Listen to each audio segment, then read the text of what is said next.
Good evening. Thought I could talk about my craven nature tonight. And I don't think that I'm the only one with a craven nature, but I was sort of exploring a craven aspect of myself and considering my history of cravenness. You're probably thinking, well, what kind of cravenness? So it's kind of ugly. It has to do with insecurity and needing to feel like you're able to secure your contact with another human being. It's kind of vampiristic, if that is a word, I think. Anyway, it has to do with indulging people and knowing that you can give them something that other people won't, and they'll continue to come to you even though they don't really deserve what you're giving them. And you know that you should cut them off, but part of you just doesn't want to because you want to be special to that person or you want to help that person. Actually, anymore, I don't think I'm straight on craven the way I used to be. And when I look back on this overindulgent part of myself, I think that I used to be that way with my friends to some degree. But I didn't think it was craven at the time. But as I progressed, I came to see that it wasn't good, because when you become resentful of somebody because they're quote unquote using you or taking too much of you or taking advantage of you, you need to kind of look at that and why you're doing that. So I was able to work through that. But now I think that same part of myself manifests in my relationships with the people that I work with, my clients. Sometimes, not always, but it comes up when somebody won't let me be anything else, anything other than an enabler, if that makes any sense. So I realize there's certain kinds of people who are so deep into kind of an entitlement kind of living and just the way they see things and the way that they do things and the way they justify their, I'm just going to say bad behavior, okay, or behavior that's not good or effective, behavior that means that they're incurring debt. I think that's what bad behavior is. It's when you're taking more than you give and you're violating some or transgressing some part of the kind of deep psychic structure of the social contract. And so when I encounter people like that, really the only way that I can be with them is to be indulgent, because they expect everybody to indulge them. And so it's sort of bringing me back to that kind of craven way that I used to be, where I would try and be the perfect friend, or to people who were, who I thought had special qualities, and I would see the special qualities that other people didn't see, and I would overlook the bad qualities that other people kind of focused on too much. You know, it was just, I was always trying to be grace for people. And I remember even saying that to a friend of mine. She was mentally ill. Looking back, all of my friends from my past now are on major antidepressants or mood stabilizers for depression, anxiety, bipolar, ADHD, all of them. They were all mentally ill. I mean, maybe they weren't mentally ill. They probably were. They were very sensitive. But I was never on the drugs, but my friends were. And some of them were even psychotic, actually. So I was always friends with people who were really living far out on the edge. And I think I was comfortable with that because I felt like I was far out there too. And so I would go out there and try and be useful. You know, I was always trying to be useful somehow. So, but those friendships were never sustained because sooner or later I would get tired of doing that, or I couldn't keep the facade up that it was an equal exchange. And as I grew, I came to see that wasn't healthy, that what I was doing, I would kind of move away from those friendships to some degree. It feels terrible to think about. When you mentally ill people, like all these social justice warriors, which I think a vast majority of them are the ones that are way out there that you see online all the time, and this is what's happening. They find people who will indulge their fantasies. They find now the institutions are doing it. Our culture is doing it now, which is just insane. And they're never. It's so tenuous because it's a false equation. When you say you deserve this extra thing and I'm going to give it to you, that it's just unsustainable. It can't work because somebody is going into debt. And I guess, or maybe it's because I matched up with them because I felt I was in debt because I felt like I had a sin. I felt like I was less than other people because of what had happened to me in my life. I felt like I was less than, so I had to pay off my debt of being somebody, like this person who had bad things happen or trauma. And so I thought, well, I'm worse off, or I'm not worse off, but I'm just not as good as other people. It's just a fundamental weird feeling that you get in your head and you can't shake it. And so you try and do extra things so that you can, buy your way out of that psychic debt. And so you're perfectly matched up with people who want more. So you've got to do more and they want more. And so it's just a perfect fit. So, this week I was thinking about this again because I have a couple clients in particular. I don't have a lot of clients in my private practice. It's pretty small. I only see about 10 to 15 people now because I'm still working it up since I left my other job.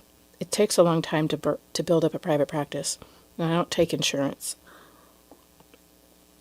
So, but anyway, it's enough. I kind of work on all these people in my mind, and it gives me a lot of time to do other things. I feel very fortunate right now as I build it up.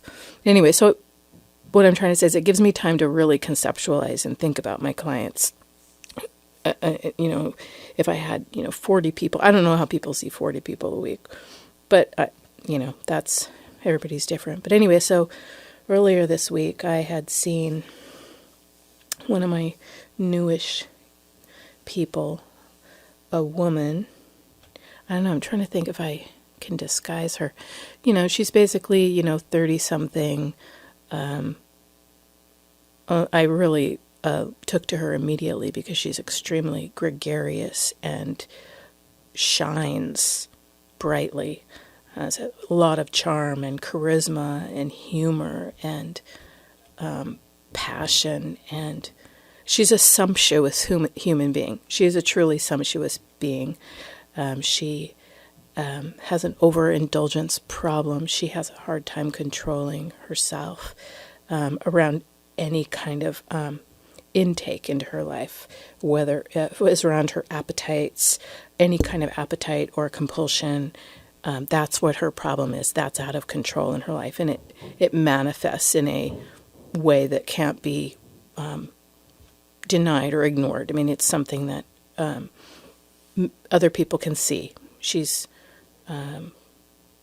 morbidly obese, and it's very painful for her. And so she can't hide her compulsion from the world. But she, despite her interest, her need to kind of comfort herself with eating, I guess, she comforts herself with all sorts of other things as well. She's just, let's just put it this way, she has appetites.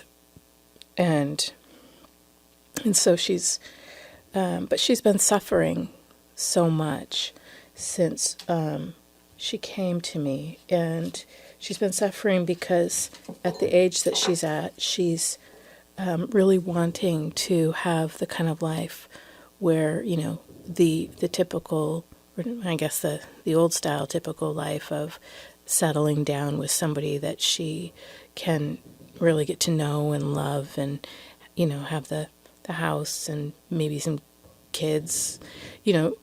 She wants to invest herself into something that she can build upon. But that doesn't seem to be happening. So she was with somebody. She's always kind of the girl on the side, but she also doesn't mind having lots of different people on the side. She's your basic, Tinder works for her and all that sort of thing.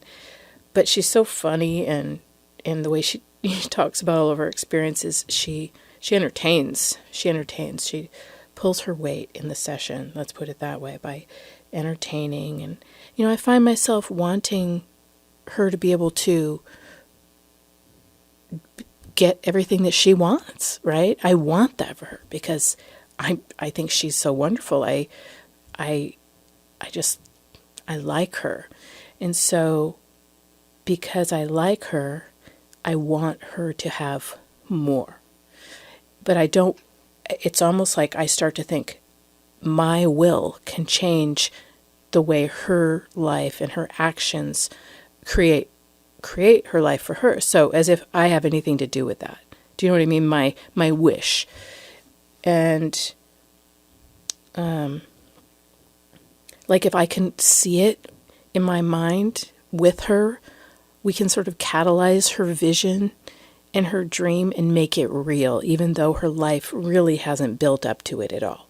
If it came into her life, it would be like a complete, like, where did this come from? It would be a break from the plot, let's put it that way. Deus es machinas or something like that, if she could get that. And it's like I'm always wanting that for my clients. I'm wanting them, these kinds of people, to, I don't know, life to just hand them a lucky break, even though their life it's not something that's coming to fruition in their life. It's just something that you hope can happen so that they can suddenly have this life. So that's something I've been thinking about this week because somebody that was in her life that she had a relationship with for a number of years on and off, but it never worked out, and she loved this person, but they never wanted to commit to her, but they were friends, and they just all that. That had been breaking her heart, but then along came the, the thing that everybody wants, their unicorn. And the unicorn had come along somewhat recently. And I love the term that people use now, the unicorn, because it kind of shows how if something good happens to you, I don't love it. It's actually terrible. If something good should come to your life, it's because it's a fairy tale. It's not something that you worked for, something that you could plan for, something that you had much control over. It's like you're going along, just feeding your appetites, doing everything you can just to survive in this life and feel okay. And if something great happens that you don't really deserve, I guess it's just your unicorn. So, of course, the perfect person popped into my client's life, and she was thinking, wow, this could be the one. And of course I was like, oh, of course, well, maybe it is the one. So of course she didn't want to mess it up, right? And like do something to make it like all the others. But even when she said she didn't want to make it like all the others, part of me just wanted to block out that all the others were even there. I wanted this to be like a new start. See, it's like me fooling myself, trying to pretend that I have more power than I do. Her life is her life, right? But maybe she can have a unicorn, Maybe if we believe hard enough, she won't, quote unquote, as she says, screw it up. So this relationship was all kind of a fast and long distance and all sorts of things. Needless to say, it went downhill very quickly and took her to a very dark place. And But the one thing that I remember that stuck out in my mind that gave me some cognitive dissonance was when it had just started up, and she thought that this person was the one, and like I mean, if it's a unicorn, it's a unicorn. It's like somebody you would do anything for, right? You're going to change your life for this person. If that's what you want, you're going to do things differently. That's what I think, right? Because I'm a normal person, or I'm just a person who believes like you have to work for what you get, but not her. It was like she still told him that she was doing all sorts of things, like, she hadn't changed her behaviors to indicate that she was devoting herself now to him as her unicorn, because why should she have to do that? She didn't want him to think that she was like that into him, and she didn't, and so she was doing things that would that made him pull away, in my opinion. But in her opinion, it was like, well, I should have the right to do whatever I want. I am a woman, a free woman, and, he needs to accept me exactly as I am. And I'm not going to show him that I am willing to even make any minor adjustments to my previous lifestyle to indicate to him that I want to see, that I'm carving out a spot for him. If he is a unicorn, you'd think she would do that, but she didn't. And I found myself thinking, well, why in the hell did you tell him you were still sleeping with a bunch of other people? I couldn't, that's what it was. And that just made no sense. Or not a bunch, just a couple. But still, I just didn't get that.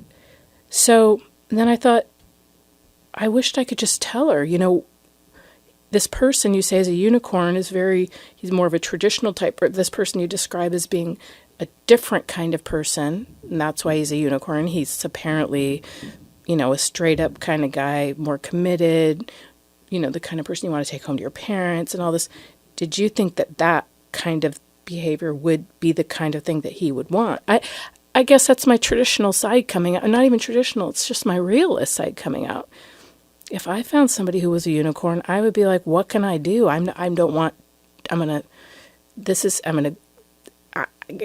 don't know. Anyway, so I didn't say anything when this first happened. And then this last week, it was definitely over. And of course the phone came in, and gonna, have like a ritualistic erasing of the text messages in my office, and as if that would be the end of the relationship and it would go away. And I felt like I had to say something. But I realized I literally can't say what I think, because even though it's so pragmatic and it makes sense psychologically, and kind of it's not that far off from what people would have thought like 10 minutes ago in our history, social history, I guess I felt worried, because I felt like she had done how she was proceeding in the relationship was completely what the culture tells her is totally fine and she should be able to do, right? And then I thought, well, it's not me that's indulging her. It's the culture that's indulging her. And she's indulged, and she's doing, like what any character on Girls would do.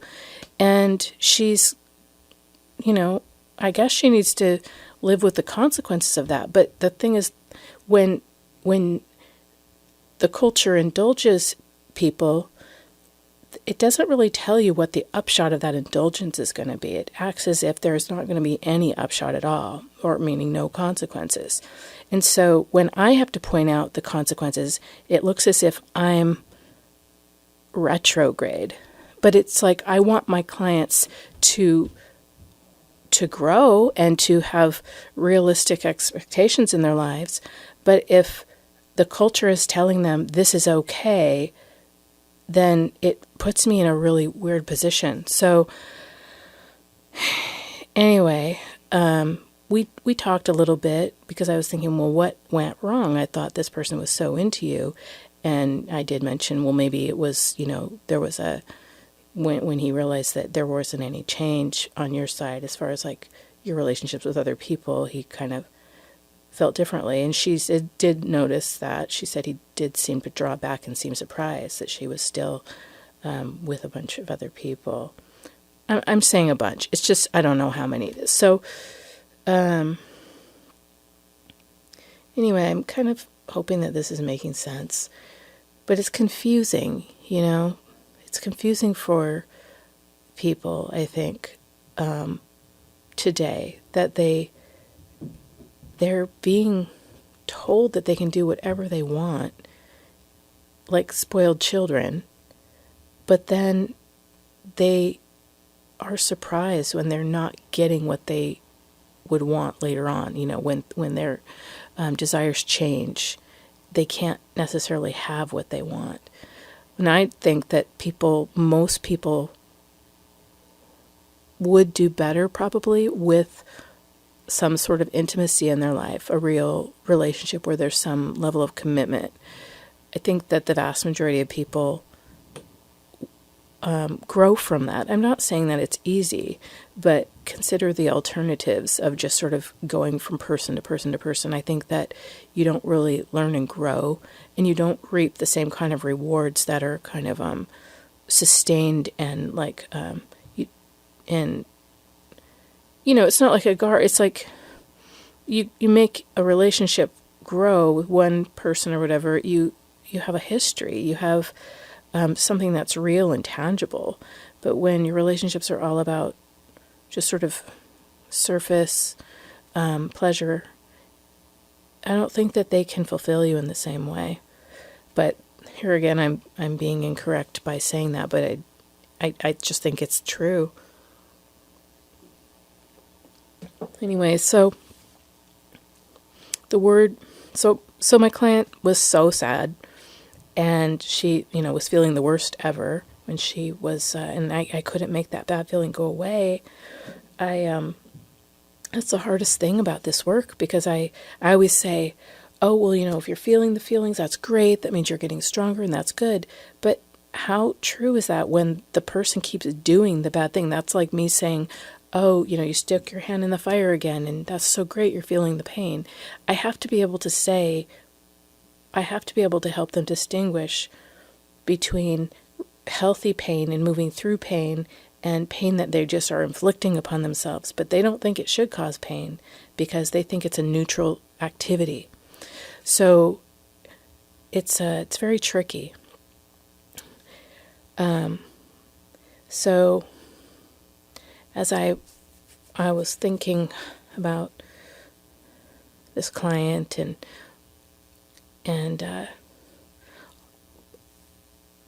what's gone on for her, the word grief came to me, and I thought, if we don't grieve in life, what we do is we want to, instead of grieving a loss, a grief means that there's been a loss and we can't deny the loss, and we just have to acknowledge a loss has occurred, right? But a lot of times what happens is, like for my client, a loss has occurred. Her lifestyle has made it so that she has lost something. How she's been living, and she's feeling extreme pain. But if we just try and keep putting more on, like giving more get out of jail free cards, if you want to call it that, you keep the person from feeling the loss. I take it back. It's not even get out of jail free card. It's like extras. So when the loss occurs, what happens is people will say, oh, this terrible thing has happened to you. Let me make it up to you. And that's kind of the bottom line, or that's a simple equation of what happens a lot of times and why people become entitled. It's because they had a loss, something bad happened, and every life has these. You can't get away from loss. But instead of dealing with the fact that happens, there was somebody around who couldn't tolerate that person, the experience of seeing that person's loss, and that made them feel guilty. And that would be me a lot of times, because I'm prone to feeling guilty about things that I shouldn't feel guilty about because of my own sense of being a transgressive individual, which can happen psychologically when you go through trauma or have weird things happen to you. You just feel like a bad person, and you kind of like secretly think, oh my God, I'm bad. So you're prone to want to like keep people from feeling bad. You want to stop that feeling in other people because you feel like you have to. You're just driven to. It's a compulsion. Anyway, So, so when the bad thing happens to the person, you want to go, oh, well, what can I do? You're great. You're so wonderful. You're just so special. And you start, trying to overcompensate so that the person won't experience the loss, right? You're sort of trying to distract them from the loss so that they won't move through it, because you don't believe that they can tolerate it.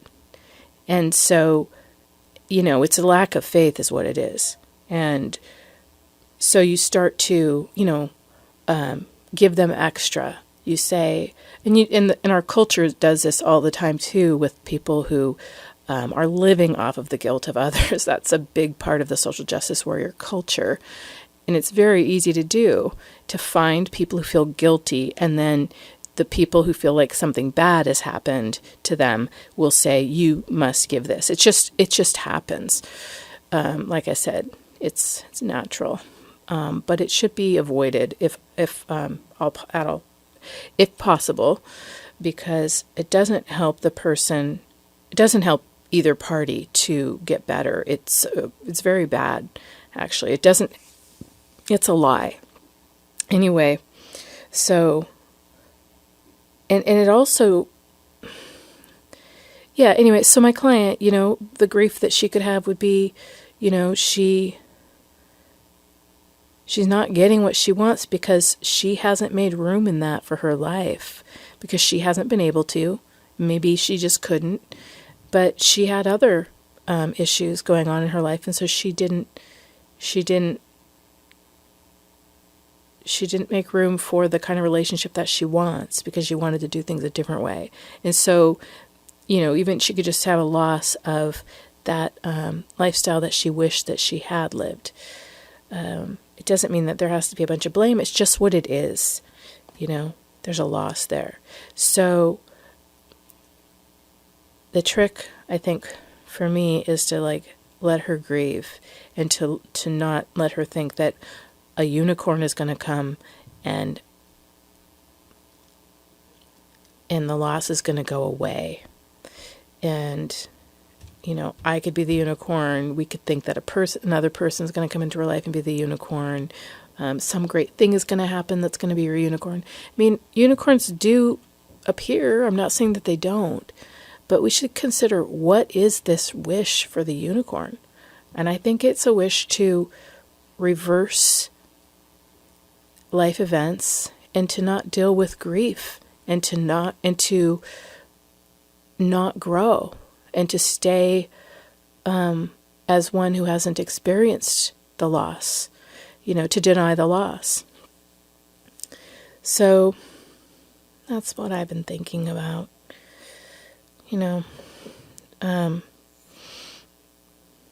It's always better to look at what's gone and face it if you can. And if somebody wants to indulge you, or if you notice that you like being indulged, if you enjoy having others give you favors because something bad has happened to you, you really want to watch out for that, because it's a crippling thing to do. And the people who do the favors,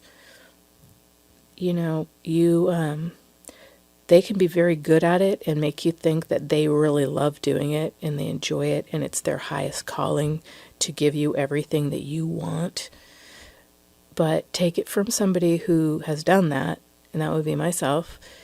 It wasn't my highest calling to be the perfect embodiment of grace for my friends in the past. It was something that I did because I felt the mark of the stain upon my own life, and I didn't feel that I was worthy of what was owed to me, not owed more or less, but just the regular old amount.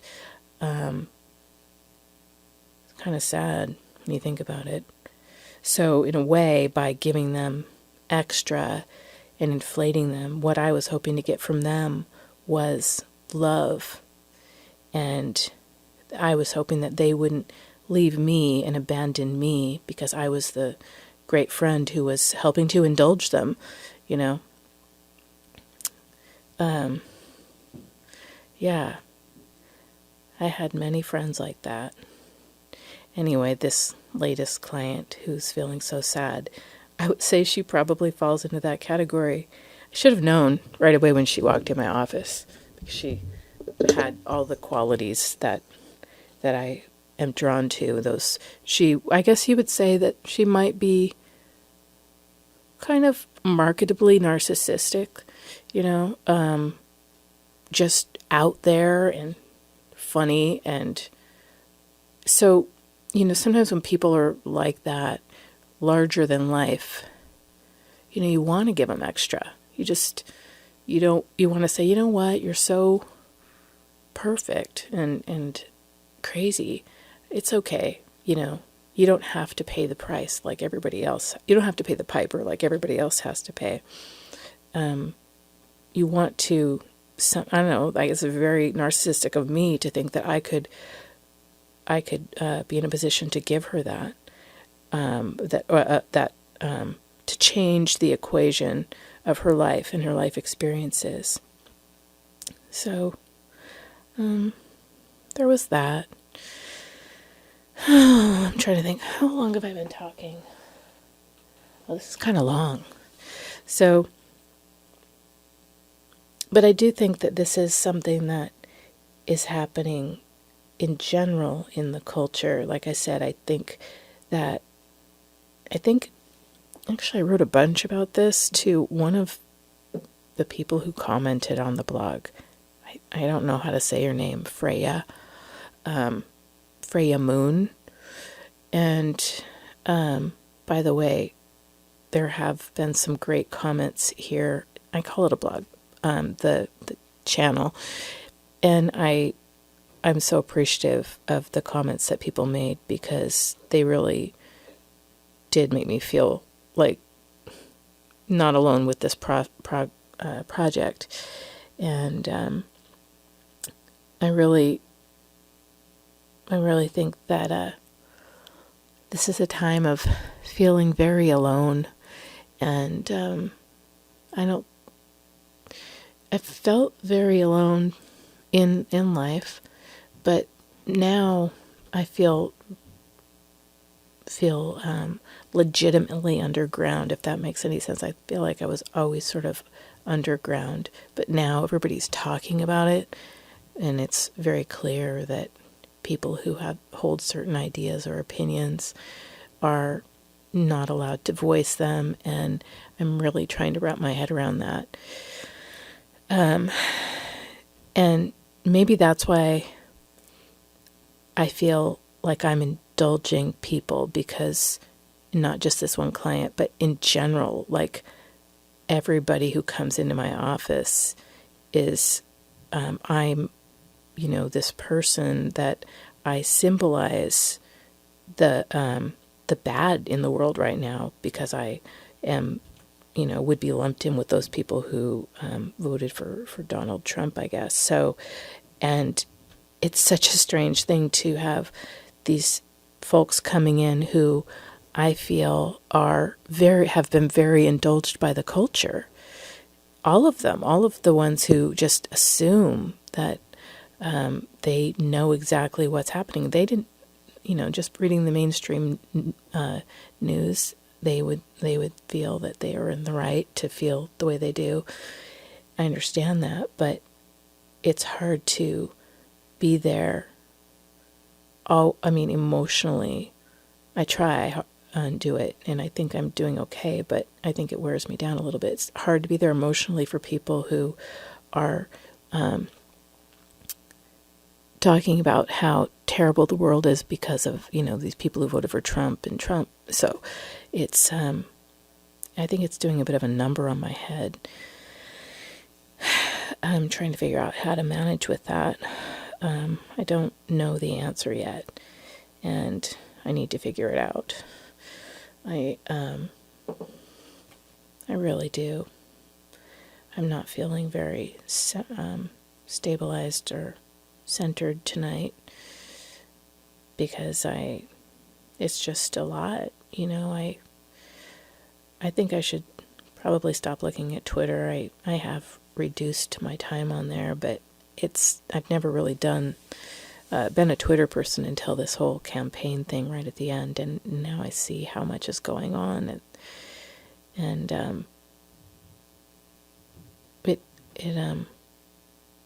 it worries me. But anyway, let's try and stick with what we can do.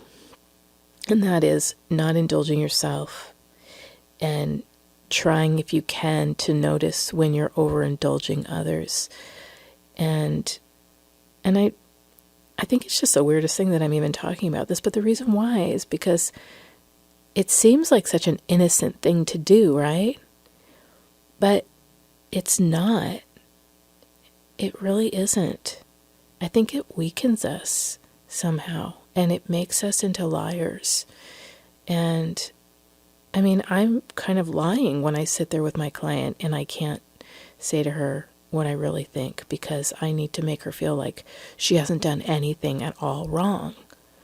What kind of a therapist am I? I mean, in the past I would say, but now I can't really say, because it's such a risk to say, because the culture tells the people who come to me that everything they do is absolutely fine.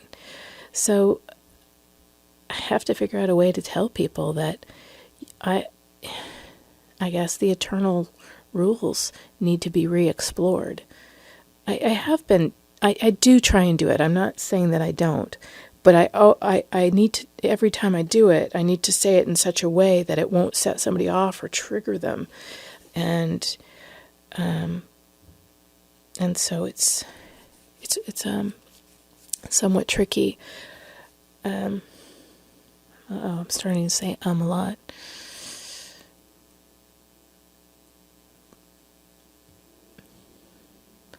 So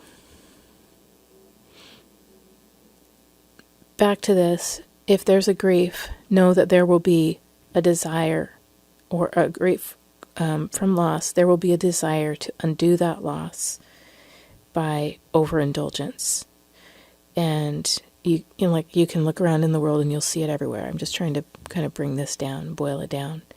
So the indulgence is there to keep you from feeling bad and guilty and indicted. It's almost as if somebody else's problem can make you feel bad. Simply, if you're a compassionate person, some people are more prone to guilt. Anxious people, they're more psychically connected to other people, and they get their boundaries kind of blurred. You'll want to do something. But the thing is, when other people recruit you to overindulge them, it's sort of a psychic recruiting that happens very unconsciously. When they recruit you to do that, what you're really doing is you're standing in the way of them growing as a person. And that sounds so cliche, growing as a person. But what I mean is you're standing in their way of integrating and moving through their actual real experience, because you must move through your experience. And if you don't move through your experience and embody it, then you'll have it's just like a big hole inside of you. It's an experience that's unintegrated. That means it's been kind of cast out, like it's an exiled experience. And if you have these exiled experiences, you're an incoherent person. See what I mean? So you're not using all of the pieces of your life to construct who you are. So you become incoherent if you have to put your experiences aside, not live them, or not accept them. So, but pain is so difficult for people to move through, and it makes them very angry, and we don't like it. We worry that it will kill us. And in a way, grief and loss does kill us a little bit. It's the integration process and the living through is a little bit of a death, and that's terrifying for people. And so they can be so afraid that they will force you to do something to keep them from facing that fear, right? And they might demand something of you. They can be very tyrannical, like, you need to do this for me. You'll feel it when you're around somebody like that, that you'll find yourself, if you're paying attention, you will find yourself always making excuses for them. Like, for instance, I have a client who never comes to her sessions on time, and she sleeps through them, or she does this to everybody in her life, right? But nobody will force her to face what she's doing, because she's got cuts all over herself, and they're worried she's going to commit suicide. So she's essentially keeping people from. She's getting more from people, and I think it's to keep her from feeling her losses. And so when she gets more, it keeps her from facing herself. I hope this makes sense. It's kind of like, let me just reduce it here. Like, say, your dog was run over, and so somebody says, well, I'm going to buy you a car, and then you're like, okay, and then they get you a car, and now you have a car, and then you want to go on a trip, and they're like, oh my God, what do you want? And then if they notice you're a little unhappy, they're like, oh my God, they're going to think, they're going to be upset about the dog. Well, I better let them go on a trip, and I'll buy a trip for them. So it's like, it's just a sense that people have that you're going to get upset and you won't be able to handle your experience. And so I always tell parents, if your kid is having a hard time moving through their experiences, you can help them through those experiences, but you shouldn't overindulge them to keep them from making those experiences a part of who they are, and to integrate that experience. Because what ends up happening, if you move through your pain and you move through your loss, you come out a much stronger person, and you're more, you've been broken a little bit, and you've then been patched back up again. It's sort of like, it's like a strengthening experience, but it's really treacherous to move through it sometimes. And so that's why, some people will fall into this habit of being chronically demanding and controlling of other people, because anytime they have certain feelings that hit that exiled spot, that upset spot that's not worked through, they need something. They need a fix of something to keep them from feeling that they can't move through. And so it's sort of a lifestyle of demanding and indulgence and entitlement. And I'll tell you, the people who I've worked with who have that, it doesn't matter how much you give them. They can get all the extra accommodations. You can move their therapy time around, all this. If they're that way chronically, they'll just want more. And they'll keep making more mistakes, so that you need to keep giving them more. It's not like a once in a while thing. I mean, once in a while we make an error and our friends are, say, oh, I'll do this for you, or I'll make this up for you. But I'm talking about people who chronically do this. And my client that I was describing definitely has been this way in a kind of a chronic way. And so it is her lifestyle. It is her identity. Yeah. So, but it's very tempting when you have a big pain in your life to get in the habit of living off of the kindness of others to keep you from feeling that pain, and to, dealing with something or facing something that you just don't want to face. Anyway, that's just something I've just noticed in our culture quite a bit. All right, I think that's about all for now. I've enjoyed talking with you guys, and I hope you have a great night, or a great day, or a great morning. And I'm really looking forward to hearing from you. And please make some comments, because I love comments, and I get my ideas for my next podcast from the comments. I also hope you're having a great holiday. Take care.